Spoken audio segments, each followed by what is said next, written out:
dahil hindi na sila nakatiis.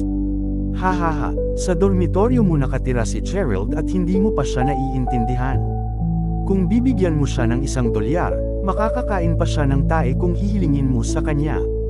Sarkastikong sagot ni Blondie. Tapos, tumawa siya bago siya lumabas ng dormitoryo.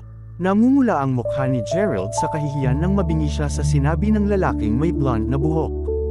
Pagkatapos noon, yumuko siya para kunin ang ilang dolyar sa lupa bago niya naisip. Sa ganitong paraan, kikita ako ng $2 at sapat na iyon para makabili ako ng 3 steamed bun at isang bag ng atsara.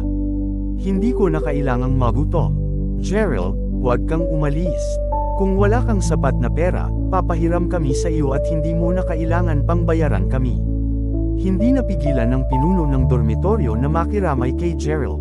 Umiling si Gerald bago siya ngumiti at sinabing, "Salamat, pero okay lang."